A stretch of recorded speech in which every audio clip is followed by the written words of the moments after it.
Et ma foi, ce qui a été rapporté, madame, ce n'est pas ça. On leur a dit, le domaine public appartient à l'État et c'est les collectivités locales à travers les communes qui les gèrent.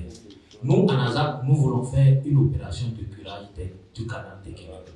Est-ce que les deux activités, l'occupation et les activités de curage du canal, est-ce que c'est compatible? Ils ont répondu non. Par contre, il y a un qui a dit que par le passé, ANASAP curait ce canal sans toucher les occupants de la berge sud. Pourquoi est-ce que cette fois-ci, on veut les occuper? Est-ce que ce n'est pas une magouille ou bien une manœuvre de la mairie pour leur faire partir? Je ne sais pas si vous voyez comment la question a été alambiquée. Voilà, la question a été alambiquée. C'est ça qui a fait que nous aussi, on a répondu pour notre part. Et ce qui concerne la mairie, quitte à aller vers la mairie pour avoir la réponse au niveau de la mairie. Donc, la question était que d'habitude, on cure à partir de la berge nord. Pourquoi est-ce que cette fois-ci, on veut que les occupants de la berge sud quittent? On leur a dit qu'actuellement, nous avons acquis certains engins d'envergure.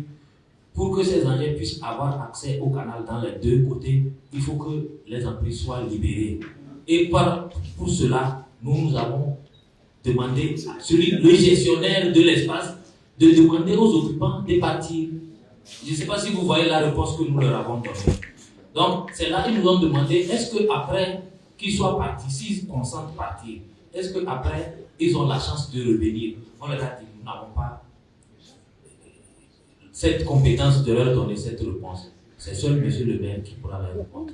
Nous autres, nous avons besoin de l'espace, ici et maintenant, pour faire le travail. À l'issue, comment est-ce que l'espace va gérer? Ce serait le monsieur le maire de répondre. Donc, c'est ce qui a fait qu'ils ont reporté la charge sur vous pour dire que non, en réalité, c'est vous, ce n'est pas ANASAP. En fait, ils jouent sur les deux tableaux pour nous opposer. En réalité, ce n'est pas le cas. Moi, je faisais partie du comité qui les a reçus. Mais à tout moment, nous aurons besoin de l'espace pour faire le curage. Nous aurons besoin de cet espace périodiquement pour faire le curage. À chaque fois que nous aurons besoin de faire le curage, nous aurons besoin de l'espace. D'entrée de jeu, quand je suis rentré, j'ai salué monsieur le maire, je me suis présenté. Je lui ai dit que demain mercredi 8 juillet, je vais conduire l'opération là à Rancopé. Bon, les tapages médiatiques, les gesticulations autour de Rancopé, nous on est immunisés par rapport à ça. Le travail qu'on a à faire pour permettre aux services techniques de pouvoir jouir de leur liberté d'action des engins et des personnes, nous allons le faire. Et je crois que le conseiller n'a pas vraiment mis en exergue la collaboration qu'il y a entre la commune. C'est l'occasion pour que les conseillers sachent. C'est sur instruction du directeur général de l'ANASAP que l'ANASAP est en train de conduire des travaux de clôture du marché de Rancopé sur la berge nord, côté nord. Aujourd'hui, nous parlons de la libération de la berge côté sud pour pouvoir permettre aux engins de circuler librement dans les deux sens et curer le canal pour vraiment atténuer les effets d'inondation que nous connaissons actuellement et dont on essaie demain ce que l'avenir nous réserve.